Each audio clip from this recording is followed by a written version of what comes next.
রক্ত এমনই একটা উপাদান যেটা বিজ্ঞানীরা কোনো মেশিনে তৈরি করতে এখনো পারেনি। এটা মানব দেহ থেকেই নিতে হয়। আমরা বিশেষ করে রক্ত দান করার জন্য যুব সমাজকে এবং আমাদের মা এবং বোনেরা যারা আছেন ওনাদেরকে বলবো, আপনার সন্তান আপনার স্বামীকে রক্তদান করতে উদ্বুদ্ধ করুন। একজনের রক্তে একসঙ্গে 3 জনের প্রাণ বাঁচানো যায়। আমরা মানুষ হিসেবে একটাই দায়বদ্ধতা নিয়ে বলতে পারি যে আগামী দিনে মুর্শিদাবাদ জেলা সহ সারা রাজ্যের বিভিন্ন প্রান্তে রক্তের অভাবে যেন একটাও প্রাণ ঝরে না যায়, কোনো মা যেন তার শিশু না হারায়, কোনো বোন যেন তার স্বামী না হারায়, কোনো ভাই যেন তার পিতা না হারায়। এটা আমাদের অঙ্গীকার হওয়া উচিত। রক্ত দান করে রক্তের অভাবে যাতে কেউ মারা না যায়, কোনো প্রাণ প্রস্ফুটিত হওয়ার আগেই যেন ঝরে না যায়, সেটা আমাদেরকে লক্ষ্য রাখতে হবে। আজকের দিনে আমাদের মুর্শিদাবাদ জেলায় লালগোলার এই বিভিন্ন প্রান্তে, বিশেষ করে বর্ডার এলাকার একটা প্রান্তে এই নদীর চরে দাঁড়িয়ে বলতে পারি আমাদের সমাজে একটা বড় ব্যাধি, বড় অসুখ দানা বেঁধেছে। সেটা হচ্ছে মাদক দ্রব্য সেবন করা।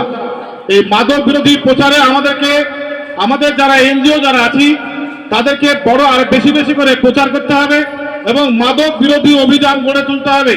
আগামী দিনে এই মাদকটাকে আমাদের জেলা থেকে মুছে ফেলতে হবে। এই জেলা নবাবের জেলা, এই জেলা মির্জাপুরের জেলা, যেমন এই জেলা নবাবের জেলা, অর্থাৎ মির্জাপুরের এই নামটাকে ঘুচে নবাবের নামটাকে আনতে হবে। মুর্শিদাবাদ জেলা থেকে মাদকটাকে মুছে দিতে হবে, অঙ্গীকারবদ্ধ নিতে হবে আমাদের মতো এই সমাজসেবীগণকে।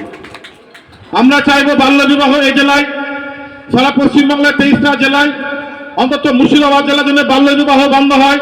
এর জন্য আমাদেরকে প্রচার অভিযান করতে হবে। আমাদেরকে সরকারের বিভিন্ন প্রকল্পের সঙ্গে মানুষকে পরিচয় করিয়ে দিতে হবে এবং এই বাল্য বিবাহটা বন্ধ করতে হবে। বাল্য বিবাহ যদি আমরা বন্ধ করতে পারি, অন্তত রক্তের অপচয়, রক্তের যে ঘাটতি আমরা পূরণ করতে পারবো। এটা আমাদেরকে মানুষের মধ্যে পৌঁছে দিতে হবে। আর দ্বিতীয় আরেকটা জিনিস বলি, রক্ত সম্পর্কে মানুষের যে ভ্রান্ত ধারণা, অমুকের ছেলেটা রক্ত দিবে। আমি একটা ছোট্ট আমার নিজের একটা উদাহরণ দিই। 2000 সালে যখন লকডাউন শুরু হয়েছে, তেহট্ট ব্লাড ব্যাংকের একজন বোন, তেহট্ট হসপিটালে একজন বোন অন্তত 75 থেকে 80 বার ফোন করেছিল সকাল থেকে বেলা 12টা অবধি, যে দাদা একটা রক্তের অভাবে সিজারটা আটকে যাবে, আমার বোনটা মারা যাবে। একজন মা ফোন করছে, আমার মেয়েটা হয়তো মারা যাবে।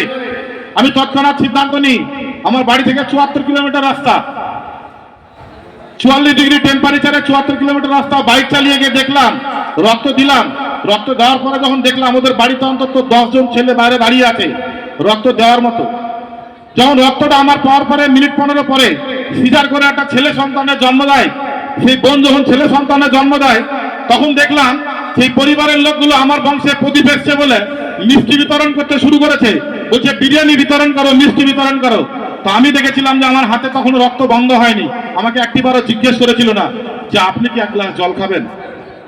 সেই তিক্ত অভিজ্ঞতা নিয়ে সেখান থেকে সেই 44 ডিগ্রি টেম্পারেচারে 74 কিলোমিটার বাইক চালিয়ে বাড়ি ফিরে এসেছিলাম। মনে কষ্ট ছিল, কিন্তু কাজ ছেড়ে দিইনি। কাজ করতে গিয়ে ঘাত প্রতিঘাত আসতে পারে। আমরা স্বেচ্ছায় কাজ করতে এসেছি, আমরা কোনো অর্থের বিনিময়ে কাজ করতে আসিনি। আমরা স্বেচ্ছায় কাজ করতে এসে মানুষ সেবা করতে গিয়ে অনেকটাই নিজেকে অপরের কাছে ভ্রান্ত ধারণা হতে পারে, আমাদেরকে পয়সার বিনিময়ে বলতে পারে, আমাদেরকে দালাল বলতে পারে, সেটা আমাদেরকে পিছল ফেলে।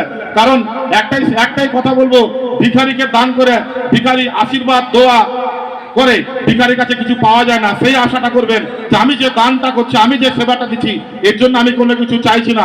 আগামী দিনে সবাই আমরা চাই মানব সেবা, অর্থাৎ মানুষের সেবা করতে গিয়ে আমাদেরকে যদি কোনো কোথাও মানুষের কাছে যদি কোনো আঘাত পেতে হয় সেটাও পাবো, কিন্তু পাওয়ার পরে সমাজটাকে আগামী দিনে এই সমাজ যখন আমি সুস্থভাবে গড়ে তুলতে পারবো, এই স্বপ্ন বাস্তবায়িত আগামী 100 বছর পরও যদি করতে পারি, আমার আত্মা উপর থেকে শান্তি পাবে।